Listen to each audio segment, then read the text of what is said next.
Good afternoon. Welcome to today's edition of The World Today, which is co-sponsored by the Penn Center for Latin America and Latinx Studies. I'm Lauren Anderson. I'm the Director of Programs here at Perry World House, and it's a great pleasure to welcome you here. Today's discussion, which focuses on the rise of the far right in Latin America, could not be timelier. Argentina's tight presidential runoff is set to take place in just 5 days. We are grateful to have experts with us that will unpack what is unfolding on the ground there, as well as discuss the state of democracy in the region and its implications far beyond out into the world. Please then let me introduce our experts, noting that if you'd wish to view their full biographies, they're available on the Perry World House website. Katia Araujo is a professor at the Institute of Advanced Studies of the Universidad de Santiago de Chile. She is the author of over 20 books. Among them is The Circuit of Detachment in Chile, Understanding the Fate of a Neoliberal Model. Ernesto Calvo is the director of the Interdisciplinary Lab for Computational Social Science and professor of Government and Politics at the University of Maryland. His research centers on the study of comparative political institutions, social media, political representation, and social networks. Our moderator today is Tulia Faletti. She is the director of the Latin American and Latinx Studies Center here at Penn, a professor of political science and a senior fellow of the Leonard Davis Institute for Health Economics, also at Penn. And she's a dear friend of Perry World House. Please join me in welcoming Katia, Ernesto, and Tulia to the stage. Thank you.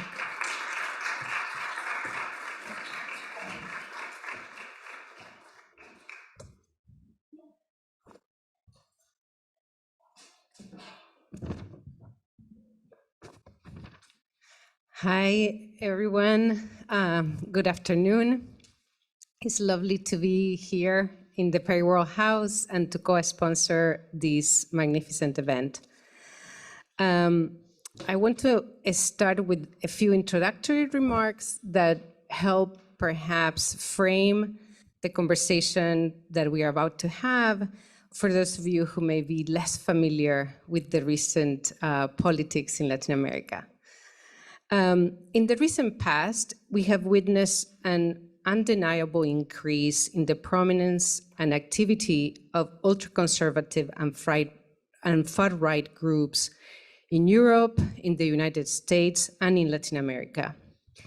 In Latin America, countries saw the rise of leftist governments at the beginning of the 21st century that promoted state-led policies. Lula in Brazil, Evo Morales in Bolivia, Rafael Correa in Ecuador, Bachelet in Chile, among others. These administrations were then followed by right-wing administrations that swung the pendulum of economic and social policies back towards free markets. Think of Bolsonaro in Brazil, Jeanine Áñez in Bolivia, Lenín Moreno and Guillermo Lasso in Ecuador, and Sebastián Piñera in Chile, for instance. In some cases, these new administrations had to confront massive popular protests, such as in the case of the Estallido Social in Chile, or the social protests in Ecuador and Bolivia, all of which took place in 2019, right before the pandemic. Since then, the end of the commodities boom, the social debt left by the pandemic, as well as growing inequality and in some countries and cities growing insecurity, are fueling the rise of an extreme far right that, at least in some cases, shows this disdain for liberal democracy, for the environment, and challenges the reproductive rights of women and the rights of minorities, such as the LGBTQI plus communities, as well as the Indigenous and Afro-descendant populations. So today, we're going to zoom in the politics of Argentina and Chile. In Argentina, as Lauren mentioned at the beginning, we are going to have a ballotage on Sunday between two candidates. One of them is Javier Milei of the Party Libertad Avanza, who obtained 30% of the vote in the first round. He self-defines as a libertarian who wants to close the central bank, among other measures. In Chile, in the last presidential election of 2021, candidate José Antonio Cast, a far-right candidate, garnered 28% of the vote in the first round. He says he defends order, authority, and the traditional family. So today we're going to discuss the right of the far right in these two countries from a comparative and global perspective. And I'm going to pose some questions, and then we're going to open it up for questions from the audience here in the room, as well as on Zoom. So first, I would like to start asking both Katia and Ernesto, what, in your opinion, are the main causes behind the rise of this far right in Argentina, and what are in Chile? So let's start with Ernesto, who's here in the room. Thank you. Thank you for having me here, and thank you so much for the invitation. So we are having this conversation everywhere, and we've been having this conversation for quite a number of years. And I start my classes in the US asking why everyone is so angry. So, in the US, we also have the rise of these new, far-right groups that are extremely activated. And it's been difficult to know why. What is it that is triggering them? We have to, I think, understand the rise of the far-right in Latin America at the crossroad of two very different waves. We are celebrating in Argentina 40 years since democratization. We had a political system that has been fairly stable, alternation between political elites. In Argentina, the economy has been tanking for almost 40 years, but democracy has been thriving. And during this time, we have had very civil partisan debates. And in all of Latin America in the last 45 years, we've seen this consistent transition to democracy and the expansion of partisanship. And you have to think that in Latin America, the arrival of center-left parties and leftist parties has been pretty late in the game. So until the early 90s, there had been no parties in Latin America that were from the left or center-left, unless you consider Peronism a center-left party. I actually think Peronism became a center-left party after 2000. So beginning in the 90s, we have this shift towards the left and the expansion of a large number of very important rights, the expansion of LGBTQ plus rights, in many cases, even the introduction of divorce law. Many of these countries had no divorce laws. They have considerable restrictions on adoption, on gay marriage. All those things have been expanding. Just as in the case of the US, we've seen, on the one hand, a movement toward expansion of rights and also a reaction against those expansions. Throughout the 2000s, we had what was called the pink wave. And in the pink wave, the economy of Latin America grew, and also a number of parties on the center-left of the political spectrum gained political power. As the economy started to cool, we started to see a reaction that started also to mimic the kind of far-right growth that we've seen in the US and Europe. So I think that what we're seeing is a countertide to this expansion of rights and to this growth of center-left parties in Latin America that is also very well fueled and very well connected to the expansion of far-right parties in both Europe and the US. And I think I brought two pictures at some point to show precisely because of how this international right is connecting to each other. Tucker Carlson visiting Argentina, Cast and Milei taking a picture together. All these groups that we're seeing on far right are connected in ways that are not just organic from each one of the country, but also are connecting with each other in ways that are perceived as very threatening locally. So, thank you.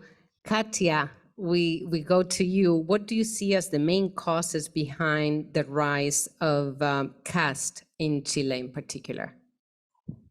So first, good afternoon to everybody from Santiago de Chile. It's very nice to be here, and thank you very much for the invitation.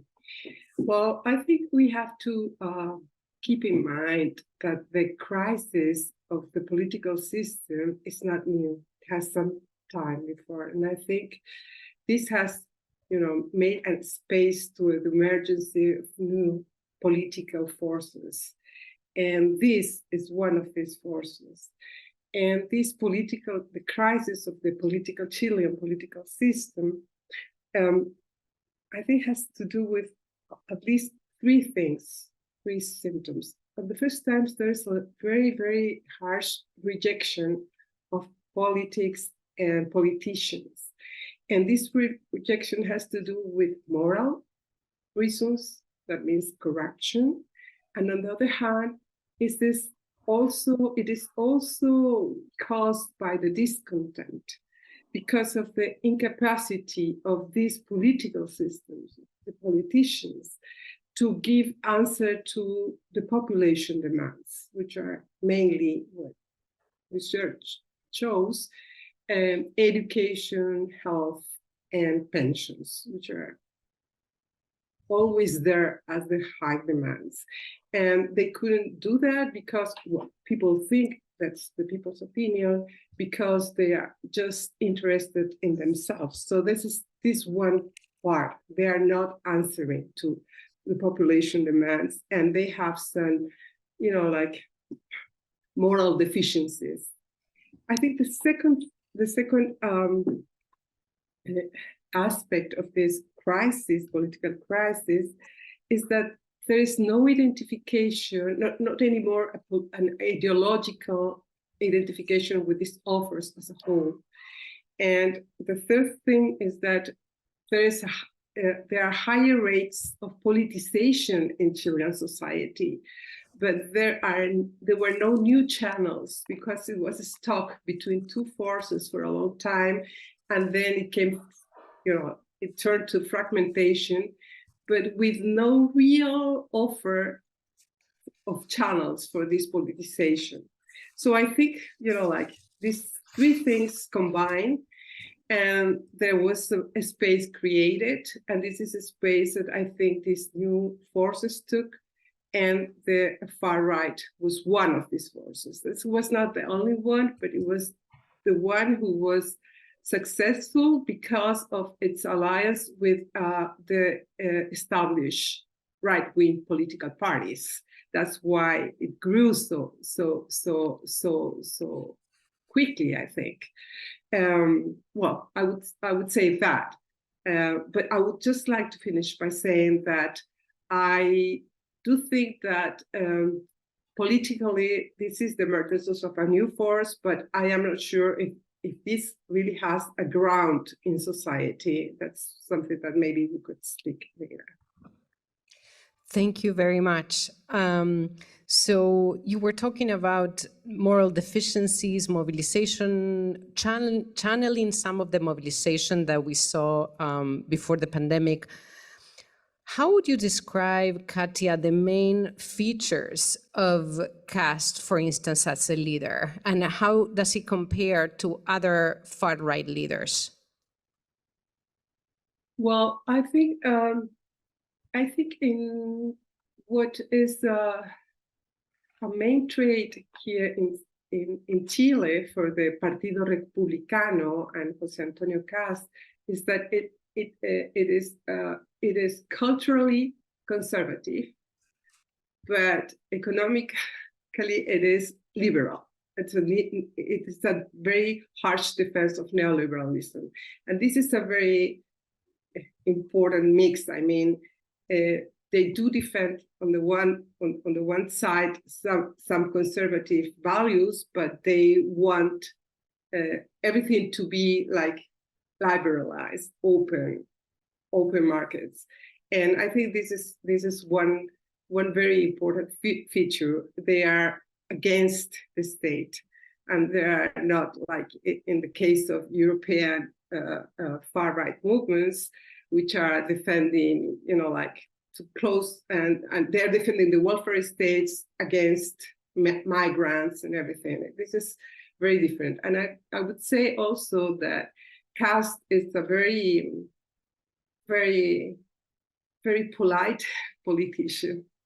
He's always looking at his forms, the way of treating others, and he really tries to or seeks to show himself as somebody who you can lean on, somebody you can be confident of, because and I think that has a lot to do with, to say the truth, the strategies of the far right.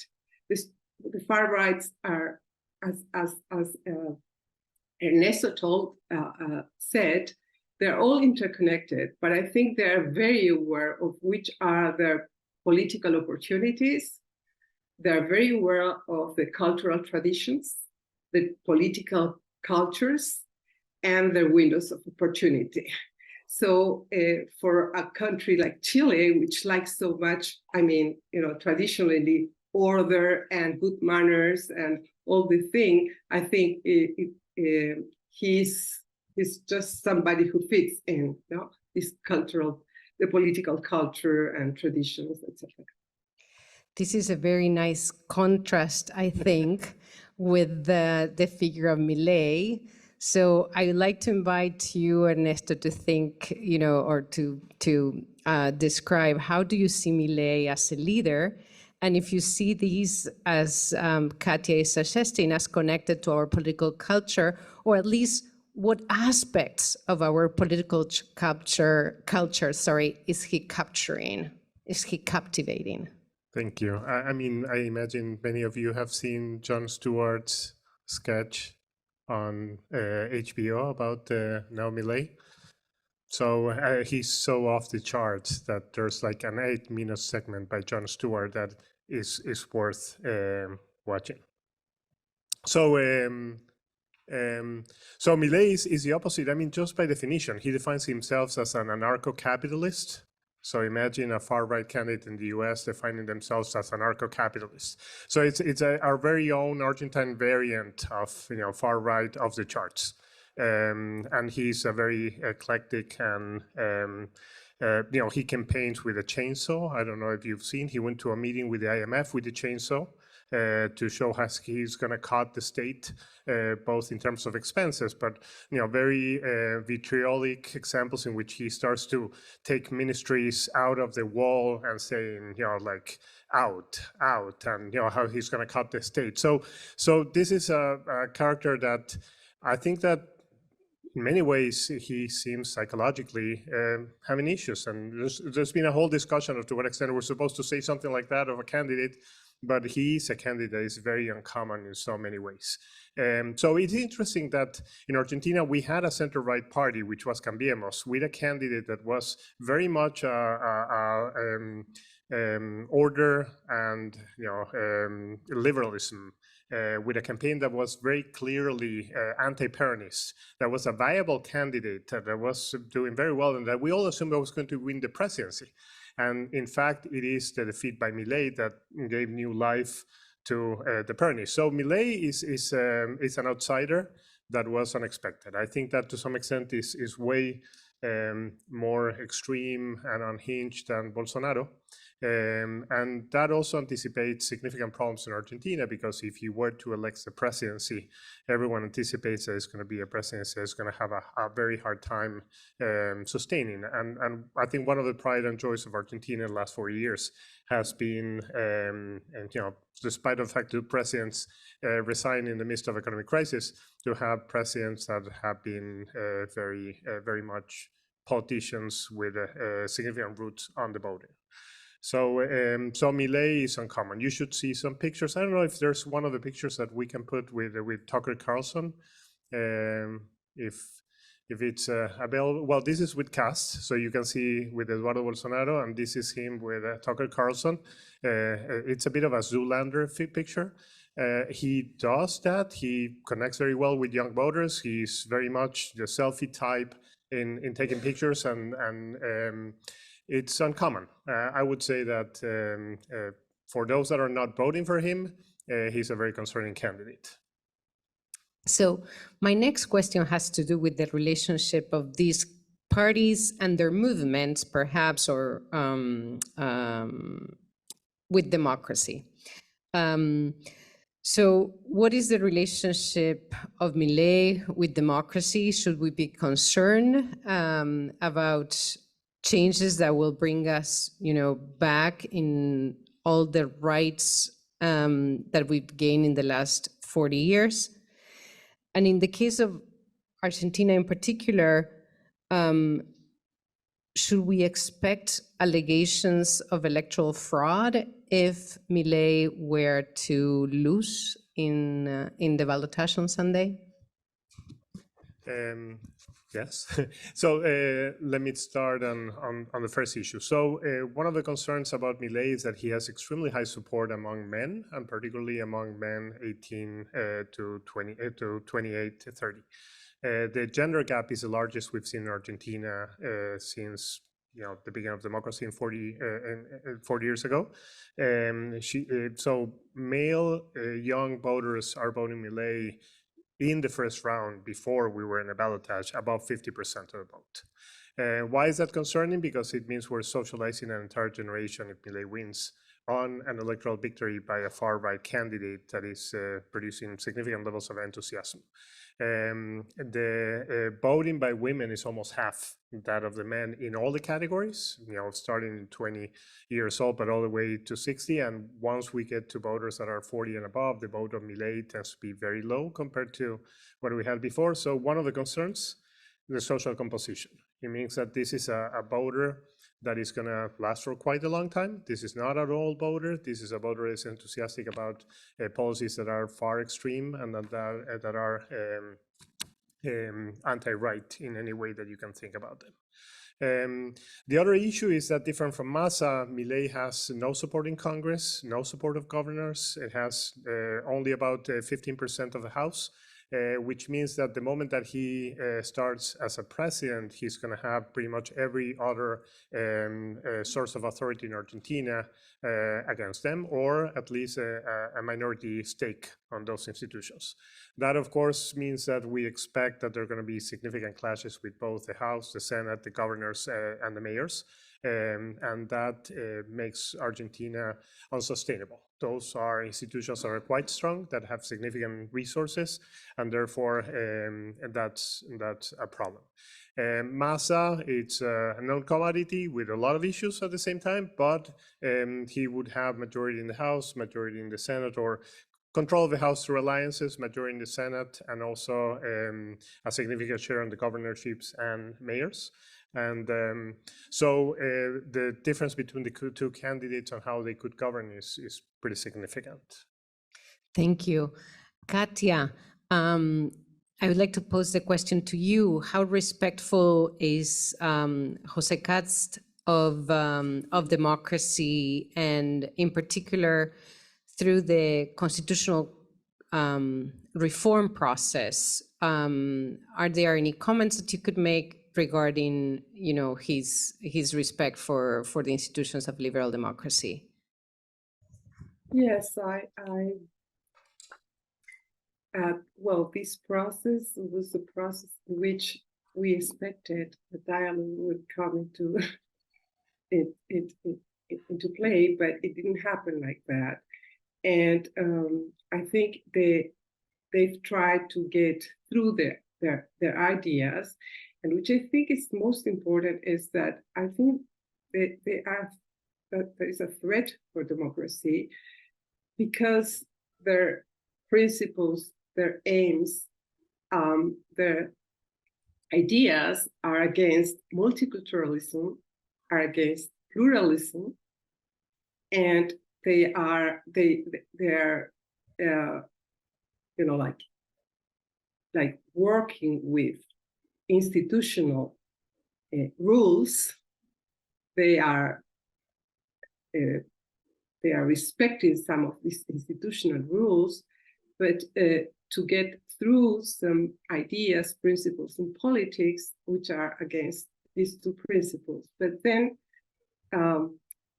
also, what I think it's a threat to democracy is that Jose Antonio Caz and his party is seeking to deepen neoliberal principles. I mean, to break all these solidarity principles, we have to reintegrate, and he tries to deepen that by the idea of defending all neoliberal principles, all the free market and the free choice, etc. In the market, I mean. And so I think that's a threat for democracy, because this rupture of collective aims, of the idea of the common good, that is something which is a problem in Chile, will be just deepened by these ideas, or when it goes from ideas to policy, or to political discourses, or to institutional design. So I do think it is a threat. I would like to perhaps go deeper in this question. You were talking about the threat to multiculturalism, which in the context of the attempts to reform the constitution was also spoke about as plurinationalism. We saw in the Constitutional Convention indigenous leaders leading the assembly in the first attempt, not in the one that it's ongoing. But there has been slowly, since the return to democracy in both countries, a recognition of the rights of ethnic minorities, in particular indigenous minorities, and more recently also some rights recognized to Afro-descendant populations. If Cast in Chile or Milei in Argentina were to become president, what do you think could happen to those rights and to those communities? Katia, do you want to go first? Yeah, of course. Well, I think some scholars have already studied this José Antonio Cast discourse and the Partido Republicano platform too. And there's one thing that I think it really makes sense, that when he builds the other, the enemy, the other, and a part of this other has to do with all these Mapuche demands also, which are all built as terrorists. There is obviously a problem in the South, it's not to deny it, but it's just to build the whole thing as a terrorist issue. So you don't leave many places for discussing really the demands and the rights of these minorities. I mean, in general, not only with this issue, but also with gender issues or sexual diversity issues. I think a very important point in this platform, in this from the Partido Republicano and Cast, is to fight back everything that these groups have won as rights in this time, and it's very important for them to fight them back.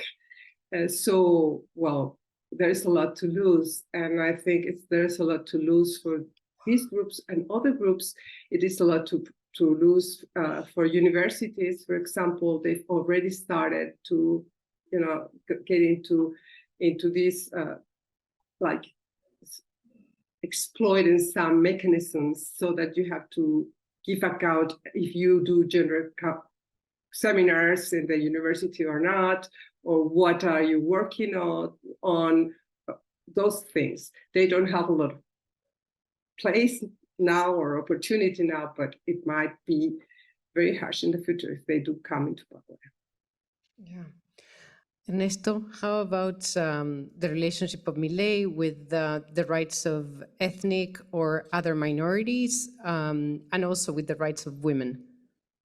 Yeah, I think in Argentina, the main difference is that Milei has been very vocal and very aggressive on women's rights, which sits well with some of the constituency, as I was saying, very male, very young, and very anti-feminist by definition. So there's less of a dialogue in Argentina in regards to the rights of the pueblos originarios. They have a lot of rights that have been gained in the last few years, but there's a lot still to be done. We do not expect that the executive is going to push those agenda forward. On the plus side, a lot of these rights in Argentina are now rights that are either in legislation that has been passed by Congress or in the Constitution, which means that there are very few of those that can really be scaled back unilaterally, by Milei.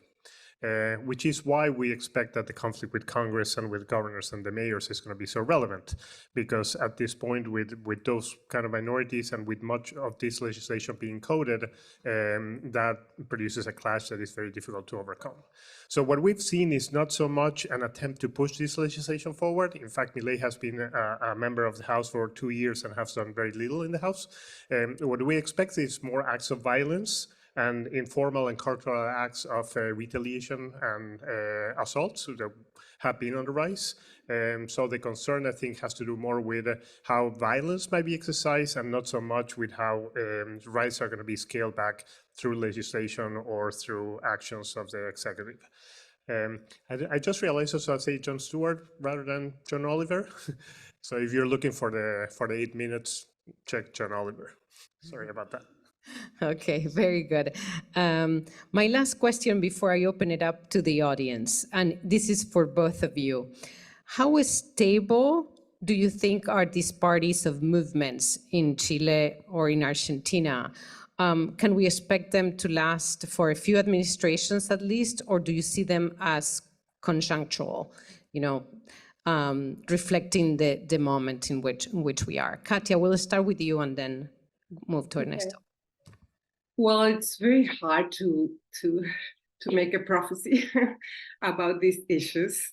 But what I would say today, because I don't come from the political science, I am a sociologist and I work more on society and these issues and the relationship and with politics. So I come from the other side, from the side of society. But what you really have to think when you think about how stable this is. There are a couple of things that it's important to take into account in the case of Chile. One is that this is a very conservative movement, culturally, values, very, very, very conservative. But Chile is a country that has been moving exactly on the opposite way. It was a very conservative country, which has been moving in these last decades. For example, what it takes to religion. The non-religious have grown in 30 years from 7% of the population to 37% of the population. And in the young people, there are more non-religious than Catholics in the country. So just to give an example of how the country has moved culturally to exactly the opposite way. And the other thing is that authoritarianism is one of the main traits also, and they are also always this, bringing into discussion these iron fist policies, especially for security. But I would say this iron fist thing is always there. But this is a country which has a very authoritarian, social authoritarianism, very well developed in the past, but has been moving away from it too, with a lot of pressure to the democratization of social relations. So if the iron fist idea that do have success, it is always when it comes to the other, but not to me. So it's really okay with migrants for a part of the population. But for that, the same part of the population, authoritarian way of treating others or authoritarian, manners are not acceptable. So there is a lot of contradictions there. And I think, I don't know how stable it would be, but the one thing is that I think what will decide that is how much the established right-wing parties will really make an alliance with him or not. But for himself, I don't think he gets there because of that, and because people do not like now to be, in position or those things that he brings with.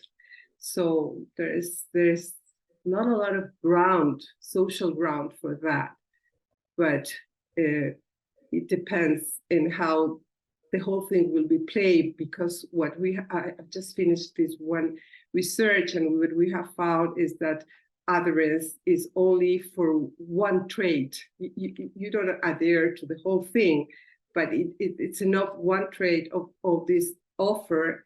And when social discourse and media discourse helps this just one trait to be the most important one, people are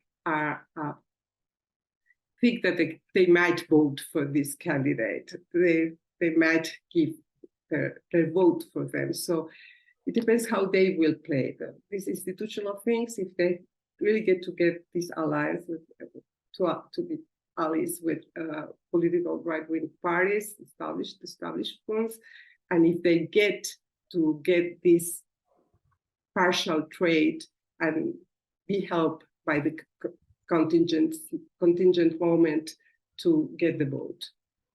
Very good. And how about Argentina? So I'm not sure how many of you are aware, but the main center-right party, which was led by President Mauricio Macri, former President Mauricio Macri, Macri already started to support Milei before Milei won in this round, which was severely criticized by his own party, and has made very clear that he's supporting Milei and that he's moving in. A lot of the former ministers of Juntos por el Cambio have already pledged that they would join Milei's government. And the candidate that lost the election of Juntos por el Cambio, Patricia Bullrich, already joined the campaign. So I don't think Milei is going to last. Milei, I think, is going to be a flurry. He's just going to be there and he's going to burn.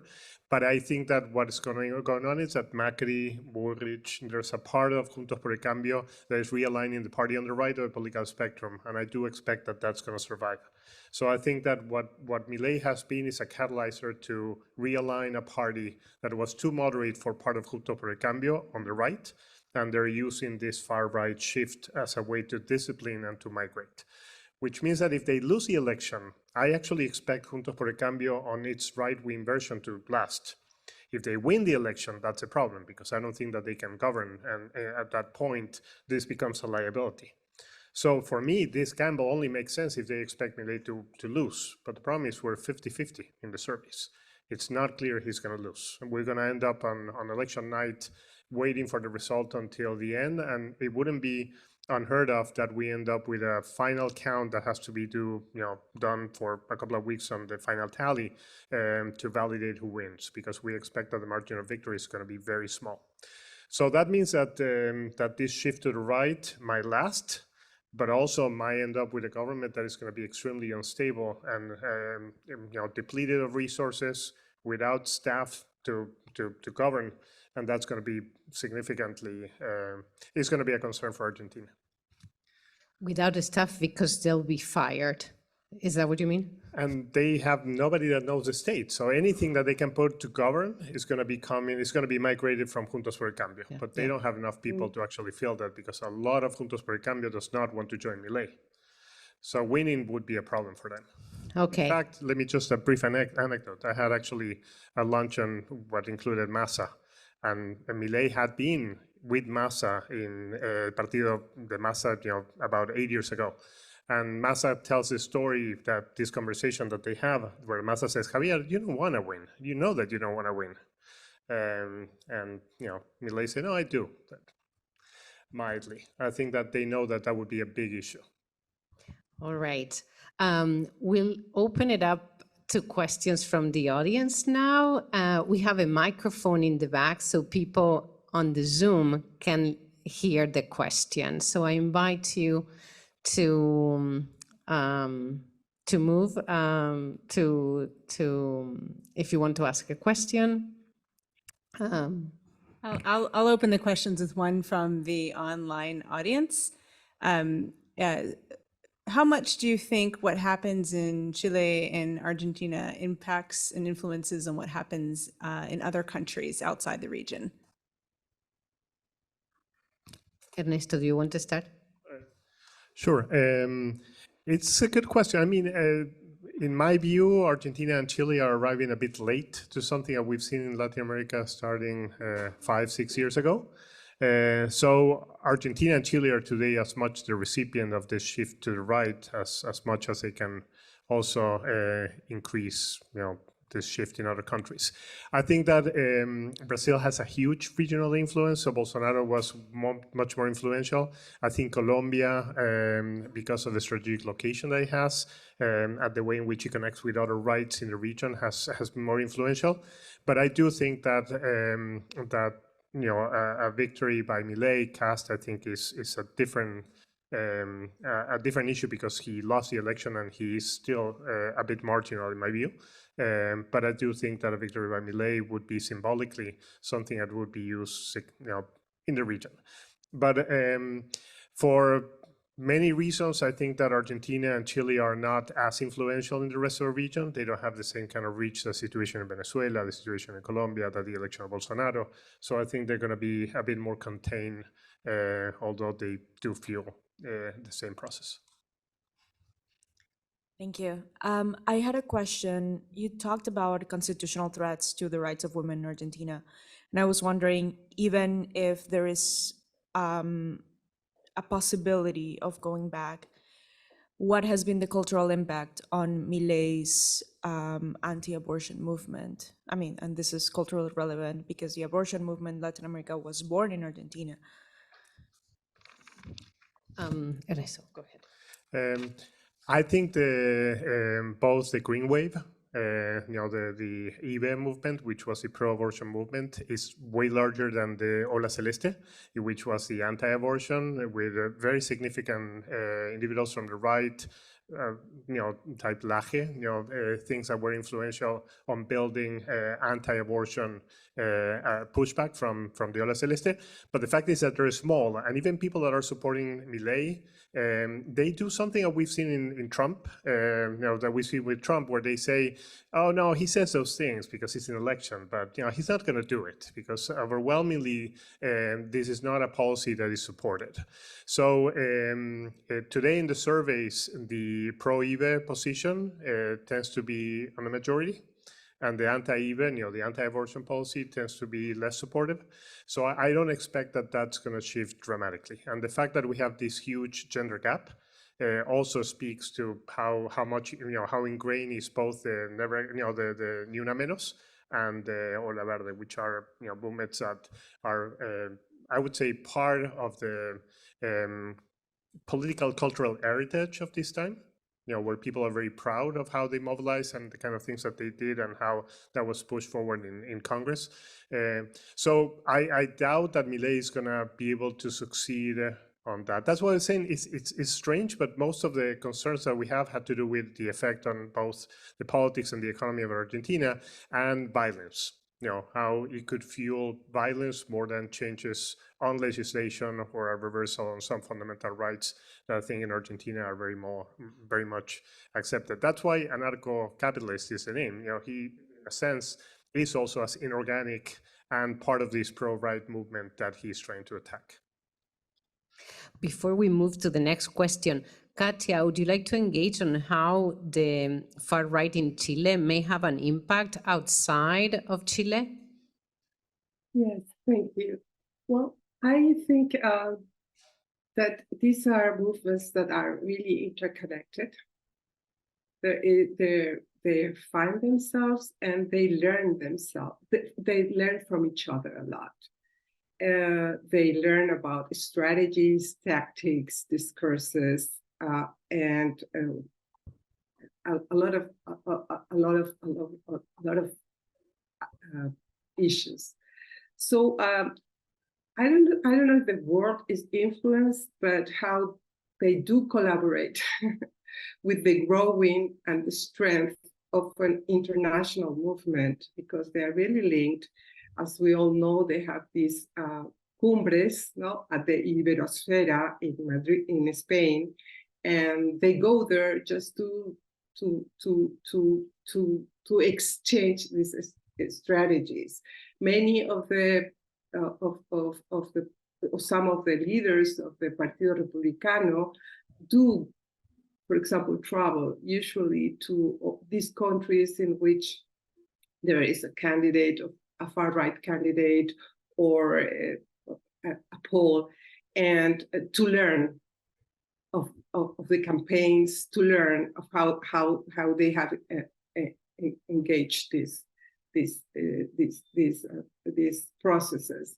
So what I think is important is to know that there is a lot of learning, there going on, and that everything is working as a model also, and the impact of every time they win something, it is a huge impact. It is a global huge impact. That's what I think about this. And in this sense, every time, every success in Argentina or in Chile or wherever it is, it just gets into this basket full of successes that will be just used to show how successful they are, and to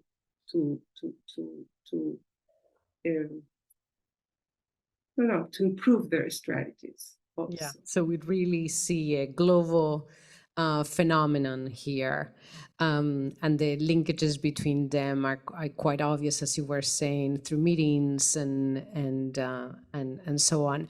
Now we have the next question. If I may even split it into two questions. Typical economist, I know. I mean, so from the perspective of Chile, what I'm wondering about is how the constitutional process is going to alter the political outlook.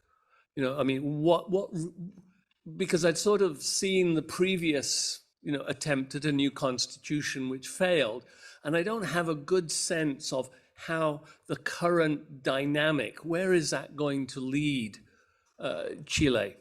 And the Argentine question, and this is me more as an economist, I mean, Argentina is an economic disaster. It has been for a long, long time, and we should have learned from a good example from Chile. But Milei's policies sound completely illiterate. But Massa is the economy minister in a government that has failed. So is there really any hope that things are going to improve? Thank you for those questions. The first one, do you need rephrasing, Katia, or could you hear it clearly? Oh, I did. I guess I did understand it, but it is hard to say what is going to happen in December. Well, it is not hard to say. It's hard to be totally sure, but I think this project, constitutional project, might be rejected, and it will be transversally rejected. If it's not, I mean, one thing which is very important now is that we have people from the center, from the right, and from the left sides of the political system, which are saying that they want to reject.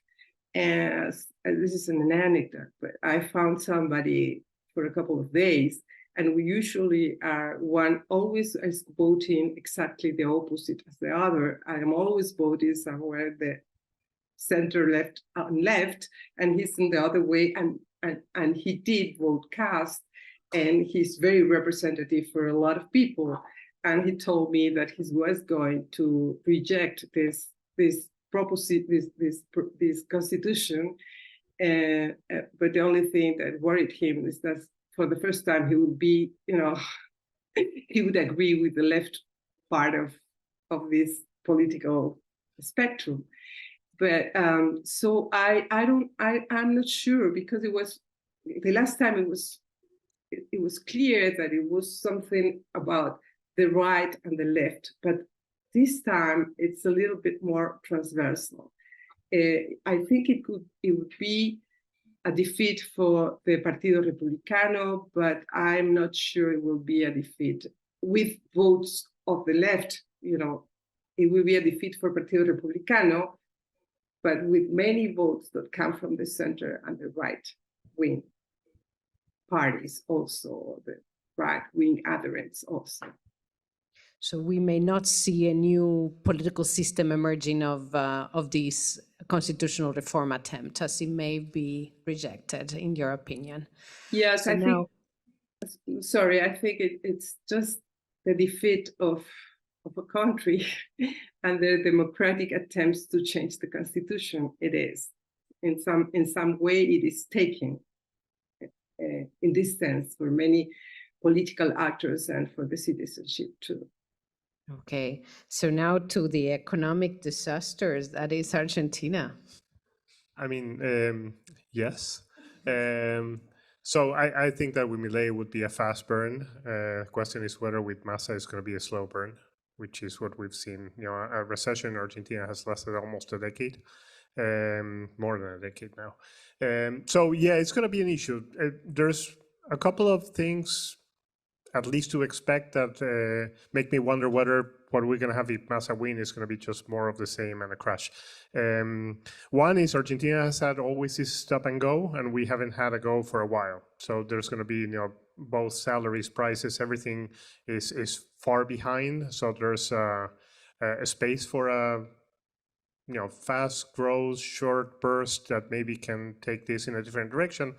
More importantly, for those that do not know, Massa was a candidate that came from the right of the Peronist Party, and he was mayor of Tigre. He was considered to be too far right. He became chief of the cabinet for the president for a while, but precisely there was a reshuffle because he was not considered of their own. When the government of Fernandez started, he was considered a bit of the enemy by the Kirchneristas, and they embraced him as an option only because they had no other option. Everyone anticipates that there's going to be a significant shift towards the center, and he already announced that he's going to have a coalition government, which is actually safe for him. So we do expect that Kirchnerismo has been so complicated and so difficult to manage that one of the first things that Massa is going to do is to try to address that by taking the party towards the center very rapidly. Not on social issues, but definitely on the economy. Does that mean that the economy is going to do better? That with Argentina, we don't think so. We have a lot of experience on failed directions. But at the same time, I do think that it is one of the few reasonable exits that we have at this time. I'm sure that in 4 years, we're going to regret it in both cases. I do think that Milei is a more damaging outcome, and that both in the short term and in the long term is just too far, too risky, and too explosive. So we don't have many options. Okay, we have time for one more question. That would be the last question. Thank you. And I was just wondering, you guys talked about this ongoing trend of extremism and how that's affecting, undermining democratic policymaking. Talked about how it's very inefficient, that Milei will not have this majority support in the House and Senate among the governors. Do you see this, there's any way to sort of unwind this ongoing divergence of political views, or is there maybe a way for collective and efficient policymaking to coexist with the ongoing trend of polarization in these two countries? Okay, thank you so much. Excellent question. Katia, do you want to go first? Is there a way to reversing polarization, perhaps, if I could rephrase it that way? Well, just let me say that I do not think that there is social polarization in Chile. I think there is a political elite and a small political group which is interested in politics, which is polarized, and it comes out as a polarized discussion. But you can't find this polarization in the population. And I do think this is the difference between as far as I know, Chile and other cases like the United States, maybe, and other countries like Argentina. But we don't have a social polarization, because what is more important here is that people are rejecting politics as a whole. So there is no organic adherence to the Partido Republicano. It is just because it's giving them a reason, a partial trait to have a reason to adhere to them. But this is one thing. But the other thing is, of course, how we achieve to get a more collective idea of the future and the common good, because there is no polarization, but there is no polarization because Chile is very fragmented as a society, because they are really taking a lot of distance from politics and society, this detachment process. So it's not for the best reasons that we are not polarized. And it keeps on being a question: how can we make something that has to do with the idea of the common, and the idea of a common future and a collective effort to face the challenges that are coming from this future or this present. Very good. Ernesto. I think that the economy, if it rebounds, polarization is going to go down. I think that economic growth is the only thing that's going to reduce polarization at this time. But I do think that on the side of the Peronism and the radicals, because Massa has been kind of shifting towards a coalition government, that might reduce a bit. It might make the Milei faction, the Libertarios, a bit more marginal to the process, and therefore polarization would would decline a bit. If Milei wins, I think it's almost impossible, and the reason is not just ideological, is that governors are going to be needing money, mayors are going to need money, Congress is going to need money. There is no money, and they're going to have someone in front that has made basically a campaign on we're going to cut all of you. So I think that Milei in the government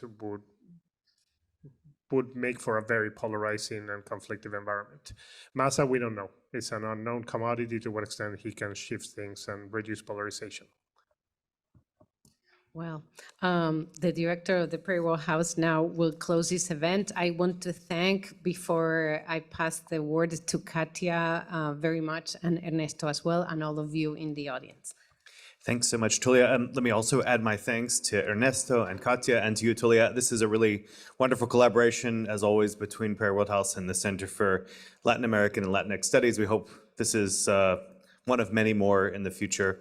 Thank you to all of you in the audience for being here today, this afternoon. For those of you online, also thank you. We hope to see you next Monday also for the last event of the semester for us, which is a very, very special one. It's going to be with our visiting fellow democracy advocate and dissident, Evan Mariri, who'll give a public lecture called Finding the Courage to Make Change. It is really, really, really inspiring, and I hope that all of you will make it, even though it's Thanksgiving week. You can find a recording of this lecture or this discussion and all of our others on our website. If you didn't register for the event and you'd like to be on our mailing list, please go to our website. You'll figure out how to do it right there. But again, thank all of you. And for those in the audience, there is a snack on the way out in the student lounge, so please help yourself. Let's again thank our wonderful panel.